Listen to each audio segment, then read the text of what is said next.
ప్రభునందు ప్రియులారా, ప్రభువైన యేసుక్రీస్తు అతి శ్రేష్ఠ నామములో ఆదివారం ప్రభు యొక్క పునరుద్ధాన దినమందు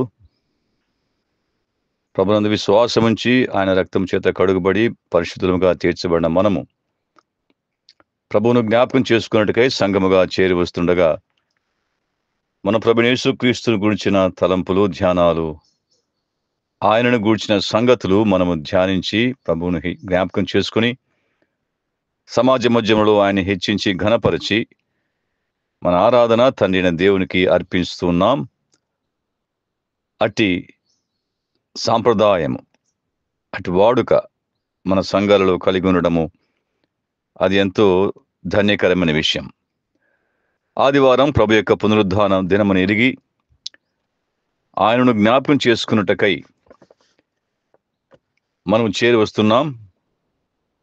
సహాయకరంగా లేఖనాలలో ఆయన గురించిన సంగతులను మనం ధ్యానిస్తూ ఉన్నాం. లేవియకాండము 23వ అధ్యాయం, the book of Leviticus chapter 23, 26 నుంచి 32 వరకు. లేవియకాండము 23వ అధ్యాయము 26 నుంచి 32 వరకు. మరియు యెహోవా మోషేకు ఇలాగూ సెలవిచ్చెను, ఈ 7వ నెల 10వ దినము పాపము నిమిత్తమైన ప్రాయశ్చిత్తార్థ దినము. అందులో మీరు పరిశుద్ధ సంఘముగా కూడవలెను. మిమ్మును మీరు దుఃఖపరుచుకొని యెహోవాకు హోమము చేయవలెను. ఆ దినమున మీరు ఏ పనియు చేయకూడదు. మీ దేవుడైన యెహోవా సన్నిధిని మీరు మీ నిమిత్తము ప్రాయశ్చిత్తము చేసుకొనుటకై అది ప్రాయశ్చిత్తార్థ దినము. ఆ దినమున తన్ను తాను దుఃఖపరుచుకొనని ప్రతివాడు తన ప్రజలలో నుండి కొట్టివేయబడను. ఆ దినమున ఏ పనినైనను చేయి ప్రతి వానిని వాని ప్రజలలో ఉండకుండా నాశనము చేసేదను. అందులో మీరు ఏ పనియు చేయకూడదు. అది మీ సమస్త నివాసములలో మీ తరతరములకు నిత్యమైన కట్టడ. అది మీకు మహావిశ్రాంతి దినము. మిమ్మును మీరు దుఃఖపరుచుకొనవలెను. ఆ నెల 9వ నాటి సాయంకాలం మొదలుకొని మరుసటి సాయంకాలం వరకు మీరు విశ్రాంతి దినముగా ఆచరింపవలెను. మీరు విశ్రాంతి దినముగా ఆచరింపవలెను. లేవియకాండములో మనము 23వ అధ్యాయంలో యెహోవా పండుగలు, ద ఫీస్ట్ ఆఫ్ జెహోవా గమనిస్తున్నాం. 7 పండుగలు అక్కడ మనం చూస్తున్నాం. 7 పండుగలలో 6వది ప్రాయశ్చిత్తార్థ దినము లేక ప్రాయశ్చిత్తార్థ దినపు పండుగ, ఆచరించవలసిన పండుగ అని మనం చూస్తున్నాం. ఇందులో 7వ నెల 10వ దినం అన్నాడు. ఇది ప్రాయశ్చిత్తార్థ దినము, day of atonement for the sins of Israelites. ఇశ్రాయేలు యొక్క ప్రాయశ్చిత్తము కొరకై నియమించబడిన దినము. దీనిని యోమ్ కిప్పుర్ అని హెబ్రీ భాషలో మనం గమనించవచ్చు. యోమ్ కిప్పుర్, ఇశ్రాయేలు చరిత్రలో యోమ్ కిప్పుర్ యుద్ధము జరిగింది. అందులో వారు కొంత ఇబ్బంది పడ్డారు. ఆ దినమున వారు ప్రాయశ్చిత్తార్థ దినము జరుపుకుంటుండగా సైనికులు కూడా అకస్మాత్తుగా చుట్టూ ఉన్న శత్రువులు వారిని, అనగా ఇటీవల కాలంలో వారికి స్వాతంత్రం వచ్చిన తర్వాత, అది యోమ్ కిప్పుర్ వార్ అనగా ఈ యొక్క దినాన్ని ఇశ్రాయేలులు ఎంతో భక్తి శ్రద్ధలతో జరిపిస్తారు. అది వారికి ప్రాయశ్చిత్తము జరిగించిన దినము, ప్రాయశ్చిత్తార్థము కొరకై వారు కూడుకునే దినము. వారికి ప్రాయశ్చిత్తం కలగాలి, వారి పాపాల కొరకు ప్రాయశ్చిత్తం కలగాలి. Atonement should be done for their since. అందుకొరకు వారు కూడుకుని ఆ దినము దుఃఖపరుచుకోవాలి అని అన్నాడు. ఆ దినమున వారు చేయవలసింది, వారు దుఃఖపరుచుకోవాలి, తగ్గించుకోవాలి, ఉపవాసం ఉండాలి, పశ్చాత్తాపపడాలి.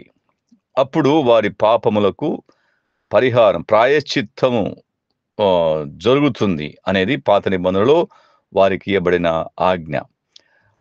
అందులో పాటుగా వారు హోమము జరిగించాలి, నైవేద్యము బలులు అర్పించాలి, యెహోవాకు హోమముగా జరిగించాలి. అవి సూచనగా ఉన్నాయి.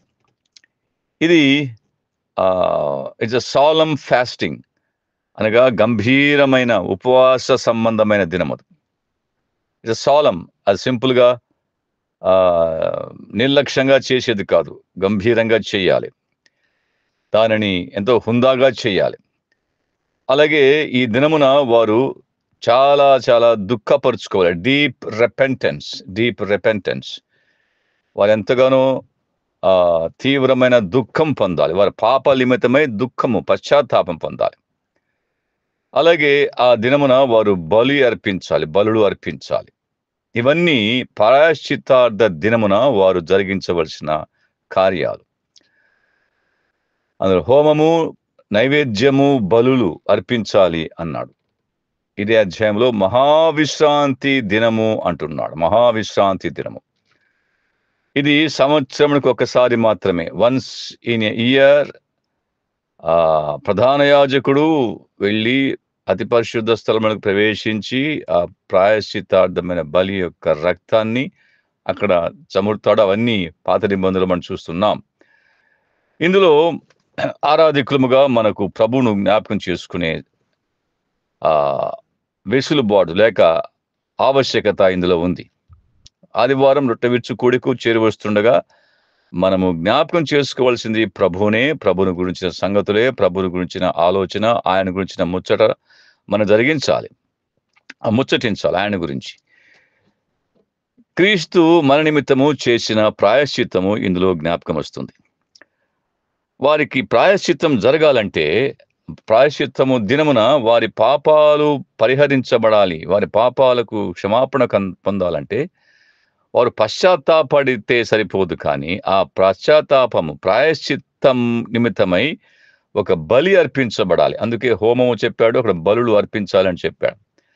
వీరి యొక్క క్షమాపణకు ఆధారము, హేతువు వారి పాపములకు ప్రాయశ్చిత్తం, అటోనింగ్ సాక్రిఫైస్ అనగా ప్రాయశ్చిత్తార్థమై నిమిత్తమై ఒక బలి అర్పించబడింది. దాని ఆధారంగా the basis for their repentance, for their remission of their since is a sacrifice. ఒక బలి వారి ఆధారంగానే వారి పాపాలకు ప్రాయశ్చిత్తం. వారెంతగా పశ్చాత్తాపడినా దానికి ప్రాయశ్చిత్తం జరగాలంటే బలి ఉండాలి. బలిని ఆధారం చేసుకొని, బలిని ఆశ్రయించి వారు పశ్చాత్తాపడితే అది వారికి ప్రాయశ్చిత్తము, వారి పాపాలు క్షమాపణ కలిగినట్లుగా మనం చూస్తున్నాం. క్రీస్తు మన నిమిత్తము చేసిన ప్రాయశ్చిత్తం. ఈ భాగంలో క్రీస్తు మనకు మన పాప ప్రాయశ్చిత్తము బలిగా మనకు కనపడుతున్నాడు. యేసు ప్రభు ఆయన పస్కా బలి పశువు, పస్కా పండుగ మరియు ప్రాయశ్చిత్తార్థ దినానికి ఆయన సంపూర్తి అయి ఉన్నాడు. లేక is the fulfilment of the passover and the day of atonement. పస్కా పండుగకు అలాగే ప్రాయశ్చిత్తార్థ దినానికి ఆయన సంపూర్తి అయి ఉన్నాడు, ఫుల్ఫిల్మెంట్. దానిని నెరవేర్చిన వాడుగా, నెరవేర్పుగా ఉన్నాడు. అందుకే మనము ఆదివారం రొట్టె విరుచు కూడికలో చేరువస్తున్నప్పుడు మనము మన ప్రభువును జ్ఞాపకం చేసుకోవాలి అనే సంగతిని మనం తేటగా ఎరిగిన వారమై, ఆయన మనకు ఏ విధంగా ప్రాయశ్చిత్తము జరిగించాడో ఆ సంగతులు మనం ఇక్కడ ధ్యానిద్దాం. యేసు క్రీస్తు యొక్క బలి ఇక్కడ మనం చూస్తున్నాం. ఇది నిబంధన రక్తము. మత్తయి సువార్త 26:28 ఆయన చెప్పాడు, పాపం నిమిత్తమై నిబంధన రక్తం. ఇది నిబంధన రక్తము, మన పాపాల కొరకై దేవునితో నిబంధన, కొత్త నిబంధన రక్తముగా చూస్తున్నాం. అలాగే అంతేకాదు, ఆయన మనకు విమోచన క్రయధనము అనే విషయాన్ని ఈ ప్రాయశ్చిత్తార్థ దినము మనకు జ్ఞాపకం చేస్తుంది. ఆ తర్వాత మన నిమిత్తమై మనకు బదులుగా ద వైకేరియస్ డెత్ మనకు బదులుగా ఆయన శిలువలో మరణించాడు అనే విషయాన్ని ఈ ప్రాయశ్చిత్తార్థ దినమున మనము అనగా ప్రతి ఆదివారమున రొట్టె విరుచు కూడికలో ఈ లేఖన భాగాల వెలుగులో జ్ఞాపకం చేసుకోవాలి. సామెతలు కీర్తన గ్రంథములో 7వ అధ్యాయం 7వ కీర్తన 49వ కీర్తన 7-8 వచనాలలో ఒక మాట మనం జ్ఞాపకం చేసుకుందాం. 49వ కీర్తన 7-8 వచనాలలో, ఎవడును ఏ విధము చేతనైనను తన సహోదరుని విమోచింపలేడు. వాడు కుళ్ళు చూడక నిత్యము బ్రతుకున్నట్లు వాని నిమిత్తము దేవుని సన్నిధిని ప్రాయశ్చిత్తము చేయగలవాడు ఎవడును లేడు అని అన్నాడు. ఇది పాత నిబంధనలో ఉన్న ఒక ప్రశ్న, ఒక పజిల్, అనగా జవాబు లేదు దానికి. వారు బలులు ఆశ్రయించారు. ప్రధాన యాజకుడు చేసే ఆ యొక్క ప్రాయశ్చిత్త బలిని తనది కాని రక్తాన్ని తీసుకుని వెళ్ళి అక్కడ అర్పించేవాడు. అది తాత్కాలికంగా వారికి ఉపశమనం కలిగించింది. కానీ ఏటేటా వారు అందుకే ఈ మాట అంటున్నాడు, ప్రాయశ్చిత్తము చేయగలవాడు ఎవడునూ లేడు అని పాత నిబంధనలో ఉంటే, క్రొత్త నిబంధనలో ప్రాయశ్చిత్తము చేయగలవాడు ఉన్నాడు. ఆయనే మన ప్రభువైన యేసుక్రీస్తు. Lord Jesus Christ is the one who can atone for our sins. దేవునికి సన్నిధిలో మన నిమిత్తమై ప్రాయశ్చిత్తము చేయుటకు తగినవాడు మన ప్రభువైన యేసుక్రీస్తు. ఎవడును లేడు అని పాత నిబంధన అంటుంది. ఆ పాత నిబంధనలో బలులు, ఆ యొక్క కోడెలు, ఆ యొక్క పొట్టేళ్ళు, అవి ప్రాయశ్చిత్తము అనగా తాత్కాలిక ప్రాయశ్చిత్తము, ఉపశమనం కలిగించాయి. కానీ ఏటేటా వారు చేస్తుండగా ఆ కేక, ఆ యొక్క ప్రశ్న, ఆ యొక్క సందిగ్ధత, ఆ పజిల్ పాత నిబంధనలో ఉంది.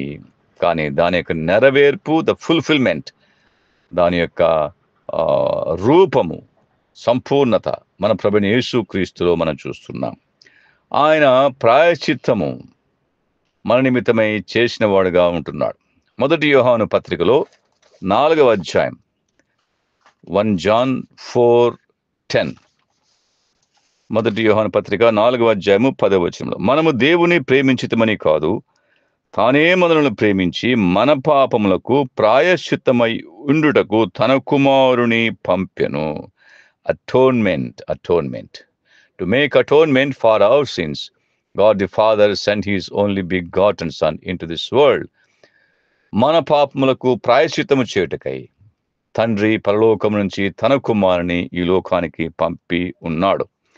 మన పాపములకు ప్రాయశ్చిత్తము చేయుటకై తన కుమారుడు, దేవుని కుమారుడని యేసుక్రీస్తు, మన పాపములకు ప్రాయశ్చిత్తము చేయుటకై పంపబడిన వాడు. పాత నిబంధనలో ప్రాయశ్చిత్తము చేయగలవాడు ఎవడును లేడు అంటే ఇక్కడ ఉన్నాడు, దేవుడు పంపాడు.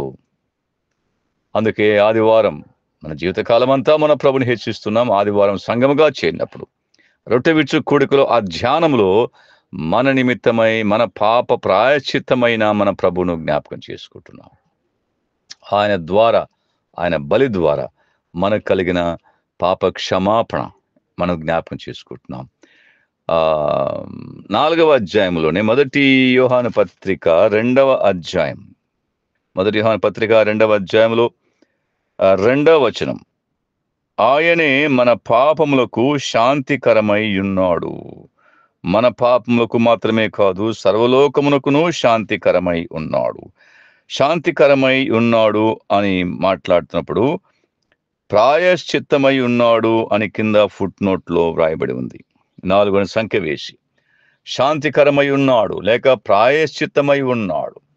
ప్రాయశ్చిత్తము అనగా అటోన్మెంట్ అనగా మన పాపములకు దేవుడు నుంచి రావలసిన శిక్షను తప్పించి ఆయనను సంతృప్తి పరిచేది. To satisfy God's demand of divine justice. దేవుని యొక్క న్యాయమును సంతృప్తి పరచడానికి చేసే పని ప్రాయశ్చిత్తం, ఆ బలి ప్రాయశ్చిత్తం. యేసుక్రీస్తు మన పాపములకు ప్రాయశ్చిత్తమైన బలిగా అర్పించబడ్డాడు. తద్వారా దేవునిని శాంతింపచేశాడు. దేవుని యొక్క ఉగ్రత మన మీద పడవలసి ఉండగా, మన పాపములకు మనము శిక్ష భరించవలసి ఉండగా, ఆయన ఉగ్రత మన మీద పడుటకు హేతువు మన పాపములై ఉండగా ఆయనను శాంతింప చేయడానికి యేసుక్రీస్తు ప్రాయశ్చిత్తార్థమైన బలిగా శిలువలో తను తాను అప్పగించుకున్నాడు అనే సంగతిని ఇక్కడ మనం చూస్తున్నాం. కాబట్టి మన ప్రభువును జ్ఞాపకం చేసుకున్నప్పుడల్లా ఆయన మన పాపములకు శాంతికరమై ఉన్నాడు లేక ప్రాయశ్చిత్తమై ఉన్నాడు గనుకనే మనము పశ్చాత్తాపడినప్పుడు మన పాపములకు క్షమాపణ పొందడానికి ఒక బలమైన ఆధారం ఉంది. ఆధారము మన ప్రభువైన యేసుక్రీస్తు ఆయన చేసిన ప్రాయశ్చిత్తార్థమైన బలి. మన పాపములకు మాత్రమే కాదు, సర్వలోకమునకును శాంతికరమై ఉన్నాడు. మన పాపములు అన్నాడు అనగా విశ్వసించిన వారి పాపములకు ఆయన ప్రాయశ్చిత్తమై ఉన్నాడు. అలాగే సర్వలోకమునకు ఆయన శాంతికరమై ఉన్నాడు అనగా ఎవరైనా పాపక్షమాపణ పొందాలంటే వారికి ఆధారము, ఒకే ఒక ఆధారము మన ప్రభువైన యేసుక్రీస్తు ఆయన చేసిన ప్రాయశ్చిత్తార్థమైన బలి అనే సంగతిని మనం గమనిస్తున్నాం. రొట్టె విరుచు కూడిక అది మన ప్రభువును జ్ఞాపకం చేసుకునే కూడిక. ఇందులో ఆయన క్రీస్తు మన పాప ప్రాయశ్చిత్తమై ఉన్నాడు. మన పాప ప్రాయశ్చిత్తము ఆయన అనే సంగతిని మనము ముఖ్యంగా దీన్ని హెచ్చించాలి. లేవియ కాండము 4వ అధ్యాయము. లేవియ కాండంలో 4వ అధ్యాయము 35వ వచనంలో ఒక మాట చూస్తాం. అక్కడ ప్రాయశ్చిత్తము చేసినప్పుడు అతనికి పాప క్షమాపణ కలుగును అనే మాట చూస్తాం. 4:35లో మరియు సమాధాన బలి పశువు యొక్క క్రొవ్వును తీసినట్లు దీని క్రొవ్వంతయు తీయవలను. యాజకుడు యెహోవాకు అర్పించు హోమముల రీతిగా బలిపీఠం మీద వాటిని ధూపము వేయవలను.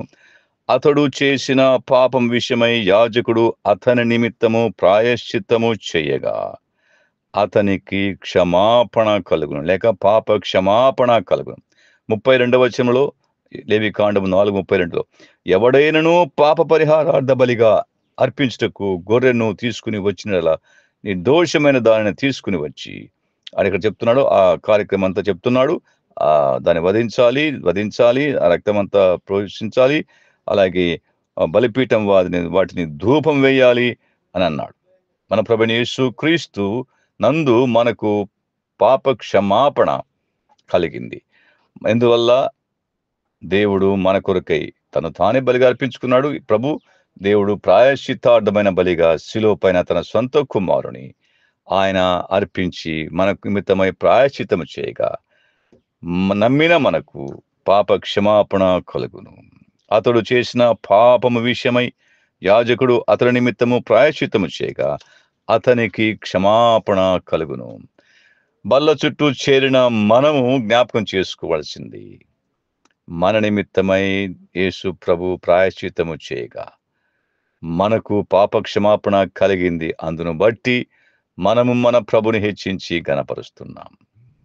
ఆయన చేసిన ప్రాయశ్చిత్తార్థ బలిని జ్ఞాపకం చేసుకుంటున్నాం, ఆయనను జ్ఞాపకం చేసుకుంటున్నాం. ఆ ప్రాయశ్చిత్తం చేయడం కోసంగా ఆయన ఎన్ని శ్రమలు పడ్డాడు, ఎంతగా బాధించబడ్డాడు, ఆయన దేహం ఎంతగా బాధ పెట్టబడిందో, గాయపరచబడిందో, ఉమ్మివేయబడిందో, హేళన చేయబడిందో, ఇవన్నీ మనం జ్ఞాపకం చేసుకుంటున్నాం. ఇందులో మనము దేవుని సంతృప్తి పరచలేనప్పుడు మన ప్రభువైన యేసుక్రీస్తు తాను ప్రాయశ్చిత్తార్థమైన బలిగా అర్పించుకుని దేవుని శాంతింపచేశాడు. అందును బట్టి ఆ శాపం మన మీదకి రాకుండా పాప క్షమాపణ పొందే వీలు మన ప్రభువైన యేసుక్రీస్తు కలిగించాడు అనే సంగతిని మనం జ్ఞాపకం చేసుకుంటున్నాం. కీర్తన 32వ కీర్తన 1వ వచనంలో మనకు బాగా జరిగిందే. 32వ కీర్తనలో అక్కడ తన అతిక్రమములకు పరిహారం పొందినవాడు, తన పాపమునకు పరిహారం పొందినవాడిని మాట్లాడుతున్నాడు. అతడు ప్రాయశ్చిత్తం పొందినవాడు అంటున్నాడు. 32:1లో తన అతిక్రమములకు పరిహారము నొందినవాడు, తన పాపమునకు ప్రాయశ్చిత్తము నొందినవాడు ధన్యుడు అంటున్నాడు. ధన్యుడు. ఉదయకాలం మనము ధన్యులము. ప్రభువును జ్ఞాపకం చేసుకోవడానికి సంఘముగా చేరి వస్తున్న మనము ధన్యులము. మనము ధన్యత కలిగిన వారం. ఎవరిని బట్టి, దేనిని బట్టి ధన్యత? మనకున్న మన భక్తిని బట్టి కాదు, మన జీవితాన్ని బట్టి కాదు, కానీ మన పాపమునకు ప్రాయశ్చిత్తము కలిగింది కనుక మనము ధన్యులమయ్యాం. ఆ ప్రాయశ్చిత్తము ఎలా కలిగింది? మన ప్రభువైన యేసుక్రీస్తు ప్రాయశ్చిత్తార్థమైన బలిగా ఆయన అప్పగించుకున్నాడు. ధన్యులముగా మనం చేయబడ్డాం. మనము దరిద్రులము, దీనులము, దౌర్భాగ్యులము పాపాన్ని బట్టి. కానీ మనము ధన్యులుగా చేయబడ్డాం. మన ప్రభువైన యేసుక్రీస్తు ఆయన చేసిన ప్రాయశ్చిత్తార్థమైన బలి ఆధారంగా, ఆ బలి యందు విశ్వసించుట ద్వారా, ఆయనను నమ్ముట ద్వారా మన పాపములకు ప్రాయశ్చిత్తము కలిగింది. సిలువలో నమ్ముట ద్వారా మన పాపాలకు పరిహారం కలిగింది. పశ్చాత్తాపడ ద్వారా మన పాపాలకు క్షమాపణ మనకు పొంది ఉన్నాం. తద్వారా మనము ధన్యులుగా చేయబడ్డాం. ధన్యులుగా చేయబడిన వారంగా ఉదయకాలం మనం ప్రభు సన్నిధిలో చేరి వచ్చి రొట్టె విరుచు కూడికలో ఆయన జ్ఞాపకం చేసుకుని ఆయన హెచ్చించి ఘనపరుస్తున్నాం. కీర్తన గ్రంథములోనే 65వ కీర్తన 65వ కీర్తనలో 3వ వచనం, 65వ కీర్తనలో 3వ వచనం, నా మీద మోపబడిన దోషములు భరింపజాలనివి, మా అతిక్రమముల నిమిత్తము నీవే ప్రాయశ్చిత్తము చేయుదువు. The only will atone, make atonement for our sins, transgressions. మేము చేసిన పాపములు, అతిక్రమములు, దోషములు అవి మేము భరించలేనివి. నా మీద మోపబడిన దోషములు భరింపజాలనివి అన్నాడు. అవును, పాపములో పుట్టి పాపములో పెరిగి పాపం చేస్తున్న మనకు ఆ దోషములకు రావలసిన శిక్ష అది భరించలేనిది. ఆ భరించలేని శిక్షను ఆయన మరి మన కొరకై సిలువలో ప్రాయశ్చిత్తం చేశాడు. మా అతిక్రమ నిమిత్తము నీవే ప్రాయశ్చిత్తము చేయుదు అన్నాడు. తండ్రి అయిన దేవుడు కలువరి సిలువలో చేసిన కార్యం అదే. తన సొంత కుమారుని లోకానికి మన నిమిత్తమై ప్రాయశ్చిత్తముగా ఉండుటకు లోకములకు పంపాడు. ఆ ప్రాయశ్చిత్తమును జరిగించడానికి తన సొంత కుమారుని ఆయన శిలువ పైన బాధ పెట్టాడు, శ్రమ పెట్టాడు, నలుగొట్టాడు, గాయపరిచాడు, దెబ్బలు కొట్టాడు. తద్వారా మనకు ప్రాయశ్చిత్తము జరిగింది. ఆ కలువరి శిలువలో విశ్వసించిన మనకు పాప క్షమాపణ దొరికింది ఆ క్రీస్తు యేసులో. కాబట్టి నా మీద మోపబడిన దోషములు భరింపజాలనివి, భరించలేని దోషములు ఆయన భరించాడు. యెహోవా మనందరి దోషమును అతని మీద మోపెను. యెషయా 53 చూస్తున్నాం. ఆ మోపుటలో మన నిమిత్తమై ఆయన చేసిన ప్రాయశ్చిత్తార్థమైన బలి మనం జ్ఞాపకం చేసుకుంటున్నాం. మా అతిక్రమ నిమిత్తము నీవే ప్రాయశ్చిత్తము చేదు అన్నాడు. సామెతలు గ్రంథములో 16వ సామెత, సామెతలు 16లో 16:6లో కృపా సత్యముల వలన దోషమునకు ప్రాయశ్చిత్తము కలుగును అన్నాడు. మన ప్రాయశ్చిత్త విషయంలో ఎంత గంభీరమైన కార్యాన్ని దేవుడు చేశాడు. కృపా సత్యముల వలన దోషమునకు ప్రాయశ్చిత్తము కలుగును. సామెతలు 16:6. కృప, సత్యము, దేవునిలో ఉన్న రెండు విశేషమైన అట్రిబ్యూట్స్, గ్రేస్ అండ్ ట్రూత్. ఈ రెండు ఒకదానికొకటి పరస్పరము ఒక నాణ్యానికి రెండు వైపులా ఉన్నట్లుగా ఉన్నాయి. దేవుడు కృప చూపిస్తున్నాడు. దేవుడు సత్యాన్ని అమలుపరచాలి, న్యాయమైన తీర్పు జరిగించాలి. అవి రెండు నెరవేరాలంటే, రెండు గుణగణాలను నెరవేర్చాలంటే, to fulfil both the attributes, the best place is the cross on the cross of Calvary. అనగా కలువరి శిలువలో ఈ రెండు గుణగణాలను దేవుడు నెరవేర్చాడు, అకంప్లిష్ చేశాడు. తద్వారా మన దోషములకు ప్రాయశ్చిత్తము కలిగింది. యేసుక్రీస్తు యొక్క ప్రాయశ్చిత్తార్థమైన బలిలో ఉన్న విశేషం ఏంటంటే, ఆయన దేవుని యొక్క కృపను, దేవుని యొక్క సత్యాన్ని సంపూర్ణంగా నెరవేర్చుటకు తన్ను తాను అప్పగించుకున్నాడు ఆ కలువరి శిలువలో అనే సత్యాన్ని మనము జ్ఞాపకం చేసుకోవాలి. కృపా సత్యముల వలన, కృపా సత్యములు ఒకదానికొకటి ముద్దు పెట్టుకున్నాయి. కలువరి శిలువలో నాణ్యానికి రెండు వైపులా ఉన్నాయి. కృప ఉంటే సత్యము, సత్యమును కృప, ఇవి రెండు పరస్పరము ఒకదానికొకటి వేరువేరుగా ఉన్నాయి. కానీ ఆ పరస్పరము అవి రెండు కలుసుకున్న సందర్భము, కలుసుకున్న స్థలము గొల్గొతా మీద, కల్వరి గిరిలో, కల్వరి శిలువ మీద మన ప్రభువైన యేసు క్రీస్తులో అవి రెండు నెరవేరాయి. దేవుని కృప ఆయన కనుపరిచాడు. సత్యమునకు రావాల్సిన శిక్ష తన కుమారుడి మీద మోపాడు. అవి రెండిటిని దేవుడు సంపూర్ణంగా, సంతృప్తికరంగా నెరవేర్చుటకు వీలు కలిగించిన వాడు మన ప్రభువైన యేసు క్రీస్తు. Lord Jesus Christ was an instrument in making God to fulfill the true opposite attributes, grace and truth, on the cross of Calvary.